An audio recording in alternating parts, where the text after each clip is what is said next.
इस वीडियो में मैं आप सभी के लिए लेकर आई हूँ एवरेज स्पीड का दो महत्वपूर्ण प्रश्न, जो ये वेरी इम्पोर्टेंट प्रश्न है। तो इस प्रश्न में मैं जो भी क्वेश्चन करवाने यानी इस वीडियो में जो भी प्रश्न करवाने वाली हूँ, दोनों प्रश्न इम्पोर्टेंट है और मैं एक एक स्टेप अच्छे से क्लियर करवाऊँगी। ऐसे टाइप के प्रश्न अक्सर एग्ज़ाम में पूछे जाते हैं। एवरेज स्पीड का ये इम्पोर्टेंट वीडियो है। तो ये video SSC CGL CHSL CPO MTS यानी SSC CGL CHSL MTS GT इन सभी एग्जाम्स के लिए और साथ में रेलवे एग्जाम के लिए भी इम्पोर्टेंट है।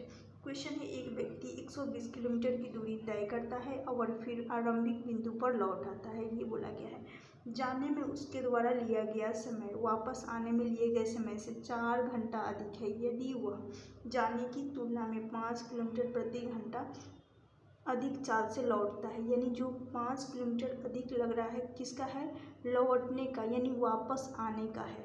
समझ में आ गया होगा। यदि पूरी यात्रा के दौरान औसत चाल किलोमीटर प्रति घंटा में निकाली है। क्या बोला गया है यहाँ पर, फिर से ध्यान दीजिएगा।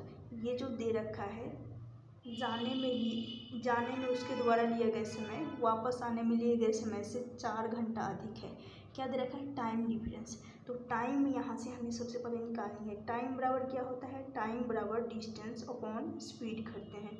Distance upon speed.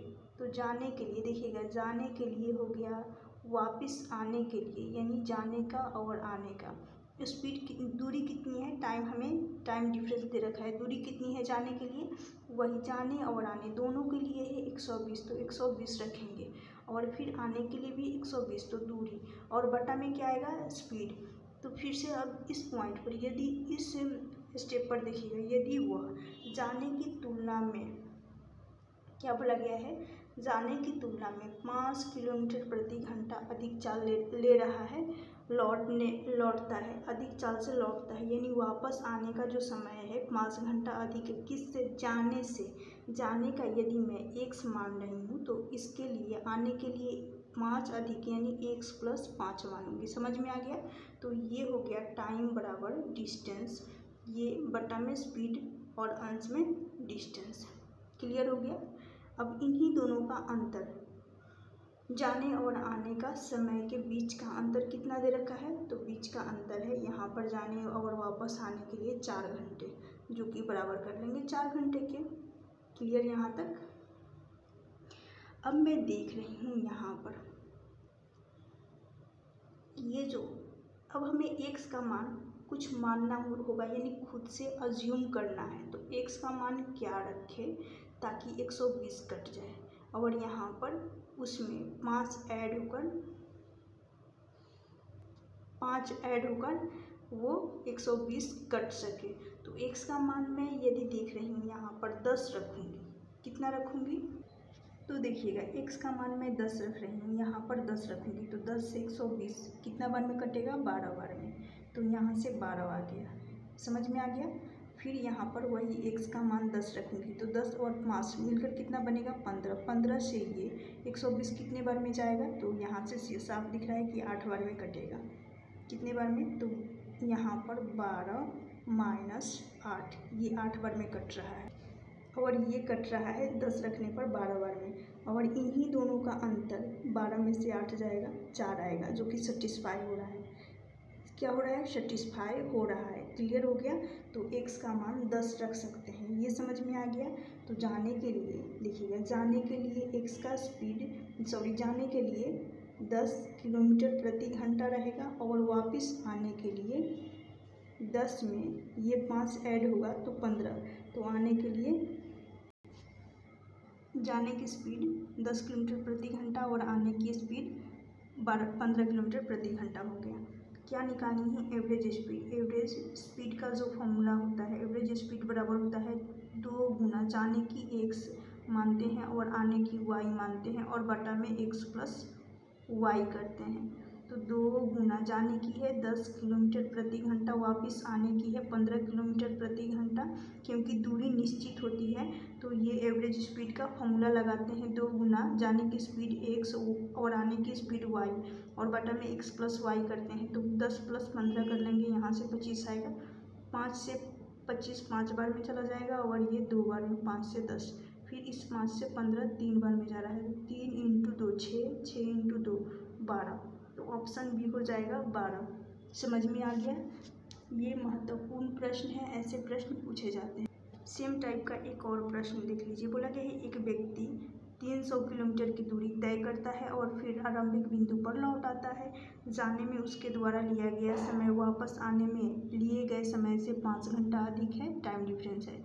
यदि वह जाने की चाल की तुलना में 10 किलोमीटर प्रति घंटा अधिक समय लौटने में यानी वापस आने में 10 किलोमीटर यहाँ पर अधिक लग रहा है, तो पूरी यात्रा के दौरान औसत चाल ज्ञात करनी है। सेम प्रोसेस से ये क्वेश्चन भी बनेगा। तो अब ये बताई हूँ कि सबसे पहले यहाँ पर टाइम डिफरेंस दे रखा है, तो टाइम बराबर क्या होता है, डिस्टेंस अपॉन स्पीड करते हैं। तो हमें यहाँ पर जाने की और आने की टाइम निकालनी है। क्या निकालनी है, आने की, जाने की कितनी है दूरी, जो कि सेम है दोनों के लिए, 300 यहाँ पर भी रहेगा और 300 यहाँ पर भी रहेगा। स्पीड की बात की जाए, किसकी, स्पीड की, तो देखिएगा यहाँ पर यदि वह जाने की चाल की तुलना में 10 किलोमीटर प्रति घंटा वापस लौटने में लेता है, तो जाने की मैं x मान रही हूँ, तो यहाँ पर 10 + x + 10 हो जाएगा, यानी 10 अधिक होगा जाने से। और यही अंतर टाइम डिफरेंस 5 घंटा के बराबर कर लेंगे, जैसे कि पिछले क्वेश्चन में किए थे, क्योंकि दोनों का अंतर लेना है। तो 5 घंटा हो गया। अब मैं x का क्या मान अज्यूम करें, यानी खुद से मानना होता है। तो यदि मैं 20 रख रही हूँ, देखिएगा x का मान 20 रखूँगी, तो 20 से ये कितने बार में जाएगा, 30, 315 बार में दिख रहा है, 15 बार में। यहाँ पर 20 रखूँगी, यदि देखिएगा 20 रखूँगी तो 20 और 10 मिलकर 30 बनेगा, और इस 30 से 310 बार में कटेगा। समझ में आ गया। तो जिससे कटता है, यहाँ पर 10 से कट रहा है और यहाँ पर 15, जाने से 15 बार में और आने से 10 बार में, और इन्हीं दोनों का अंतर 5 के बराबर आना चाहिए, जो कि यहाँ से सेटिस्फाई हो गया। क्लियर, कि सिर्फ और सिर्फ सेटिस्फाई कराना है। 5 आ गया, 15 और 10 का अंतर। अब हमें क्या निकालना है, जाने की जो स्पीड है, यानी 20 किलोमीटर प्रति घंटा है जाने की स्पीड, और वापस आने की है यहाँ पर यदि 20 रखूँगी, देखिएगा 20 रखूँगी तो 10 ऐड होगा, तो 20 + 10 आने की स्पीड हो जाएगी 30 किलोमीटर प्रति घंटा। समझ में आ गया, आने की स्पीड हो गई।